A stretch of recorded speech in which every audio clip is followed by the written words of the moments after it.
Welcome back to Sportcast. I'm your host, Chia. As usual, we have our guests, Avi and Saktesh. Long time Hello, no see. welcome back. Yeah, long time no see. How are you guys doing? Pretty good. Tired. Mhm. Haven't slept Good. for 3 weeks now. Yeah. So the round 32 has come and gone. The Giants have been falling, and then we have already got a round of 16 fixture list to pick through. So, what are your guys' punya pick? I think it's been chaotic at the moment. It's been just lost count how many extra times we've had, how many penalties were missed, how many penalties were saved, how many penalties hit the bar, honestly. Yeah. I've lost count. There's been so much going on. Penalty shooter is always chaotic, always frenetic. Everybody talks about the luck element, but now we are seeing coaches talking about it's no more a lucky element. Yeah. It's more like how decisive you are in the penalty box. So that aside, I mean, we've been feasted quite a number of good games. Belgium's comeback against Senegal. What a comeback What a was comeback! 3-2. Even though I felt like Senegal could have done better, the coach could have got his tactics right, but he did not. I'm looking forward to the round of 16 fixtures. Actually, we've got some Pretty interesting ones. yeah, some mouth-watering clashes. some big upsets already Yeah. in the round of 32, especially. So Correct. yeah, I've been looking forward to Looking forward to it. So, what about Canada beating South Africa? What do you think about that performance? I think it was calculated and measured, and I would say that playing in front of their crowd was a factor as well. I'm not gonna take anything away from South Africa. They played well. They were superb. Just that their final third efficiency wasn't there. They couldn't bury their chances. Was this as well. Canada's first win in the knockout stage in the Yeah, World Cup I before? believe so. Yes. I think that itself should give some credit because Mm. to have host teams, you know, personally for me, it's like when you see most countries when they host, you get a free ticket into the World Cup, right? But I think this time, seeing how Canada, Mexico, and the US are USA. playing, it's for me. It's like, okay, you deserve to be in the knockout. Now, they're playing amazing games. Like, not to take away from anything from South Africa, but Canada played a very good game. in my But opinion. it also speaks about their development because Canada, USA, and Mexico, they've got lots of players who played in the previous World Cup, True. and they didn't do well in that World Cup. But these players have matured, have shown for their respective clubs in Europe or even in North America or South America. Like in Canada's case, that team has been a set team for quite a while, True. and they needed a coach that could inspire them to defy the odds. And I think Jesse Marsh has done that quite well. Looking at Estacio scoring the goal, he's actually a kid that has been based in Portugal for a long time. That was a late goal from him yeah, as well. late goal from him. And then they've got good players like Nathan Saliba, and then they've Cornelius, and then they've got the striker from Juventus, Jonathan David. So it speaks about their progression as a team, and just needing that coach to tell them that, hey, each and every one of you have what it takes to push this nation to greater heights. Let's get into disappointments. Like any team or individual that let you guys down so far? Like anything you like to see them fix? I think not the team not the team brought disappointment, but just disappointing to see is, for me personally, is Japan. To see them out after what I think was the better team against Brazil, it's heartbreaking. Because based on that performance, if someone tells me Brazil look like they're going to win, I'm like, you have to be blind, because Brazil did not play a good game against Japan. Like, Japan were in command of the game, and up till Casemiro scored the equalizer, I feel like they were still, holding it. And I thought it was going to go to extra time, but lo and behold, Martinelli scored. Yeah, he scored. So did they deserve to win it? No. Did Japan deserve to win it? Yes, my opinion. So that's, for me, the biggest heartbreak so far. To allude to what you said, Japan, a lot of us thought this was a team that was meant for the semi-final or final, because they have what it takes to go all the way up to the stage. But the luck of the draw, they have to face one of the favourites of the tournament in the form of Brazil. And I think for me, instead of being disappointed, instead of telling themselves, hey, we lost to Brazil, no.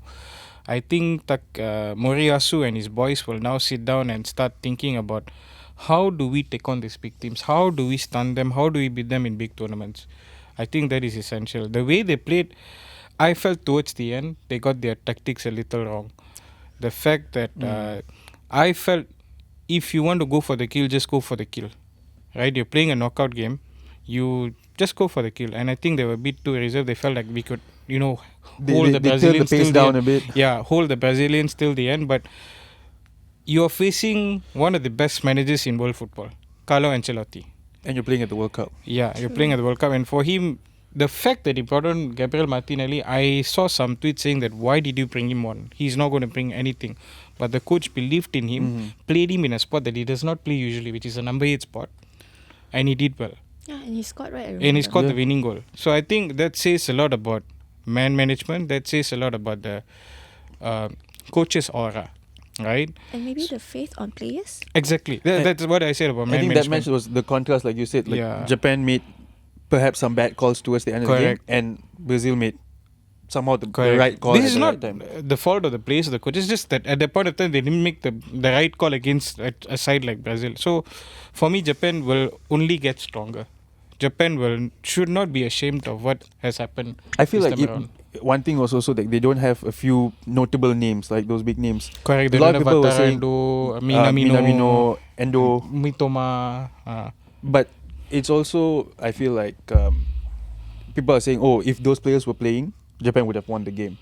Everything sounds perfect in hindsight, right? Correct. That's why it's called hindsight. But the fact that they made it to where they are and the performance they gave without those players goes to show that, yeah, they don't need to rely on specific things. Like they have a very good long-term project, long development. That's the effect. I think in earlier episodes or so, I did say that they have 2 or 3 squads that are capable of playing in a World Cup, and they can actually form 2 squads that are players that are just purely based in Europe. So that says a lot about their development. So I want to see a stronger Japan in the next World Cup. That's my only wish, actually. Yeah, I think we will. I Yeah. hope so. Yeah, Yeah. because I think they are narrowing the gap also. they are. It's not narrowing the gap. They are one of the big sides in world football. Right Yeah, now. They it's- are. They deserve to be in that conversation. Correct. It's just that the luck of the draw, they had to face Brazil in the round of 32. That game should have been in the semis or quarters at least. Yeah. That was my take, lah. But yeah, luck of the draw. Can't Yeah. do It anything was so about it. sad seeing all the players cry like that. Yeah, it shows that the players were the passion that they have. One is and- passion. Second is they had the belief that they could beat this Brazilian Yeah. team. Yeah. It is good. It is good. Now people are saying, it's okay lah. It's okay. No. It's more of this team has what it takes to beat big teams now. You cannot Yeah. feel pity anymore. Yeah, I think So they should. Because Brazil was shaking in their boots. Correct. For sure. And I think that also gave a lot of other teams were like, oh, okay, we can't just look like take Japan as a, take them lightly. Cannot be you taken take- like- yeah, and it's good. Japan are But speaking reminding of, other countries like but yeah, speaking of disappointment, is their neighbours lah, South Korea. Yeah. So I other was than so Japan, different. Yeah. other Asian countries like didn't perform up to our expectation. If I were to go one by one, let's start with South Korea. I felt South that's Korea a heartbreaking one as well. For me, it's not heartbreaking. It's like they cause problems for themselves. And in this case, I think it was way before the tournament by hiring Hong Myung-bo. The process of hiring the coach, it wasn't there wasn't much accountability in it. It's more like, okay lah, we have this guy who has worked with us before. There wasn't much of a due process. Due kind of process. thing. And because there were other coaches who were there, one of them was Jesse Marsh. But do you think Mm. it's despite the performance and all the hanky panky of him being manager, Mm. do you think he deserves the abuse he's getting now? Yeah. You think so? Yep. I don't think so. I mean, some of it are a bit too far-fetched, like in the sense There that is a place you have to that draw the line, I guess. You don't go. You don't draw. I mean, His you don't. family You is draw the getting line. Your abused family and is getting. those That things is are not. not That right. is not right. Question is performance. Question is decision making. Yeah. Question what he has said in the press. That to me has to be the crux of it, and that's what I see. For me, like when he was hired, I was surprised because he actually took them to one World Cup and they didn't do too well. Mhm. So why did you hire him again? Number one. Number two, in the whoever was in the committee hiring the coach, right? There were so many other coaches that were available. One of them was Canada's coach, Jesse Marsh. Why wasn't he picked? Why wasn't he Do you think this selected? is an association thing that they have to sort out? Yeah, the or- Korean president has already resigned. Exactly. And he resigned before the tournament because for me it felt like you resigned before the tournament knowing that things are going to go awry. That's my what- take. That's what most people when they resign will do, lah. Yeah, exactly. Yeah. And that's what happened. And for me, I pity the players because they don't deserve this at For example, all. like FAM, lah, when everyone resigns before things hit the fan. Yeah, that happens. Yeah, FAM. That is another episode in itself. But yeah, I mean, the South Korean team, I pity the players because they've got talented players. Lee Kang-in, Son Heung-min, Park Sing-ho, Hwang In-byum. The first game, they gave us a lot of reasons to be proud. The way they played against Czechia. Then after that, what happened? This is all coaching. This is all coaching. I mean, abuse is abuse. Like, you have to take these hard questions head on. Fair enough. But, Don't abuse the family and all that. That is not right. do you think the abuse is also warranted, that it's spilling over to some of the players? There are players who are getting, Like whom? the fans in general, they're just not happy with the team, But do you think players should be getting the brunt of it as well? Because you're fine with the coach getting abused. Do you think the players should also get abused? Because at the end of the day, the coach can do whatever he wants, but the players are playing Abuse, on the field. no, but I think the players will take the responsibility upon themselves, knowing the South Koreans. That's fair. They will take the responsibility. Like, I am very sure Heung-min will be like, what Will just speak out happened? on- What happened? Why this happened? That kind of stuff. And even Lee Kang-in, you have one of the best playmakers. It's not far-fetched for me to say this in world football. And yet he is not, like the last game he played, he was so frustrated because he's trying to conjure up a lot of attacks, but it's just not happening. It wasn't Why? happening for them. It wasn't happening. Yeah. So I feel pity for the players actually. But the coach has to take a lot of responsibility for what has happened, and the Korean FA for allowing this to happen. Yeah. But also, I mean, if you look at teams from, our part of the world here, like Uzbekistan were out. I mean, Iran, Qatar, unfortunately. Uzbekistan, also. I felt like they should not have let go of Timur Kapadze, the coach that actually brought them to the World Cup, and they decided to go for a bigger name in the form of Abe Cannavaro. He's paid quite highly, and look where they are right now. No, it wasn't a It wasn't a convincing performance at all. Jordan, they played well. The amount of times I caught myself by surprise when I'm watching the game or like on my phone, they're like, "Oh, Cannavaro." I'm like, "Cannavaro playing?" And I'm like, "Oh, he's a manager." Manager. Because I didn't think he was going to be managing a team. No, he was a manager in the past. Well, but I mean, to the here at the World Cup, World Cup. I really didn't expect it yet. And as for him. Jordan, I felt they played very well. I'm proud that one of the players who played for Selangor, Raul Raubde, clocked the most kilometers. Yeah. But what undid them was their set pieces lah. Their defending set pieces were poor. I think that is something that Jamal Salami has to really sit down and think, like, how do we stop this? Yeah. Because if they did not concede those goals, I think they would have had a chance to qualify for the next round because they played well. Yeah. I Yeah. think maybe that's not say the gap between Asian teams and European teams now, but there are things that needs fine tuning. and I think that will come with experience. As for Iran, for me it's the logistics part of it lah. FIFA has to take the blame lah. And I feel like AFC also has to do more for what happened to Iran. Saudi Arabia, I think it's time for them to start thinking about how we can get more locals into our top division instead of how do we get the big foreign stars coming into our league. Yeah. Because their first choice goalkeeper is playing in the second division Is of it? the Saudi league. Yeah, I'm giving just one example. I guess because now Always. on the top of my head I can think of every other Saudi team doesn't have a local goalkeeper. Exactly. So that's one example I'm giving you. So I think that has to be thought about. And NMLO, the guy who is now the technical director or some kind of sporting director for the league, has left the league. Oh, Knowing that because the team has not done well in North America. goes to show that you can't throw money at everything and Yeah, expect it to money be is solved. not everything. Yeah. Right? So that's Saudi Arabia. Who else were in the World Cup? Iraq Ah, also out. Iraq, I would say it's also because of infrastructure lah. Give them time, and the way they came to the World Cup also was hard fought. Like they had True. to go through the playoffs. Yeah. So they will be a team that will keep learning, and I hope they don't sack the coach. Yeah. Keep building the team, because You Graham think he's a good person to be leading? he's a good man manager, and he understands. He's staying in Iraq, a war-torn country. Some coaches will only come during international fixtures. True. For example, our national team CEO. But yeah, Graham Arnold, he has been there. He knows the culture, and I think let him build lah. Yeah, that's Like you said, he's a good Man manager, Yeah, yeah. And when especially I guess teams like this, war-torn Yeah. countries. Not to say they are constantly, in some, correct. but knowing how to reach players is. And I think he has that inkling of I can do something for this country lah. So I think they should keep him. If I were to just pinpoint a team that I would say is a shoe-in to win, Is France. It has to be France. They Because just are somebody told me their stacked. defense is not that strong, but I'm like, I don't care. These fellas are scoring for fun. I feel France is like one of the team. When I look at their lineup, if I was the manager, I would pull my hair out because I'm like, I can make 2 World Cup squads here. Correct.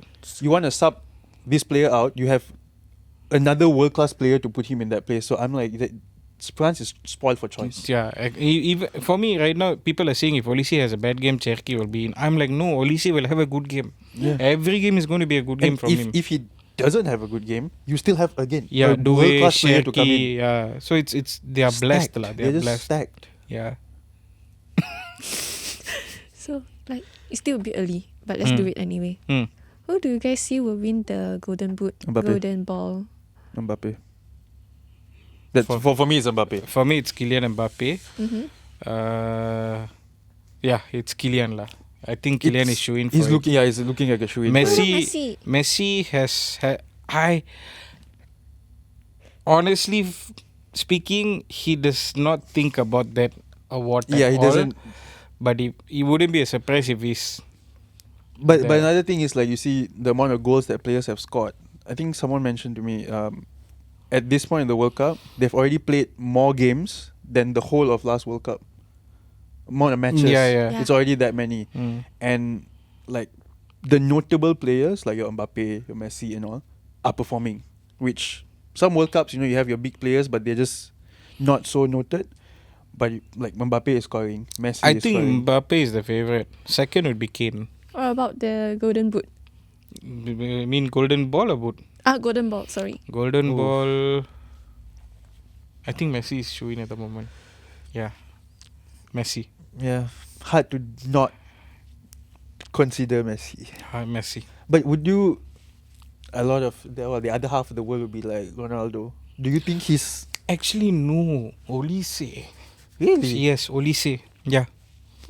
Olise. No, I'm going to change my answer. Olise. I'm still Messi, bro. Yeah, I'm going with Olise. I've watched him play in all the 4 games. Oh my God, what a player. Yeah, What he a has been player. playing, yeah. What a player. That's all I can say. What about Golden Gloves? Golden gloves. Right now, the Mexico keeper, Raul Rangel. Yeah. But Raul Rangel. Golden Glove. I think keepers this World Cup so far, granted, around the 32 there were 2 penalty shootouts. Yeah. Just the quick one is we're Bono, going to miss Manuel Neuer, yeah. Just Neuer. Like I'm happy Germany lost because Paraguay went in. But it came at the cost of seeing Neuer the last time to see Neuer, and that still right now saying it just makes me feel bummed because I'm like that he's what a keeper he was. But yeah,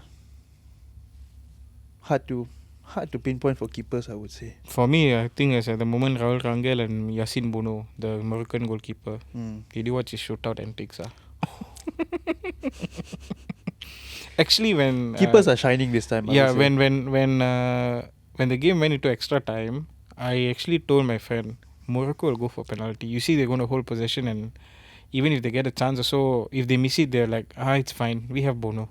We have So I was to have that kind of confidence in your keeper is must be a nice feeling. correct. He's good lah. He's good when it comes to shootouts. He's good. Okay. So last one. What do you guys hope to see in the games ahead?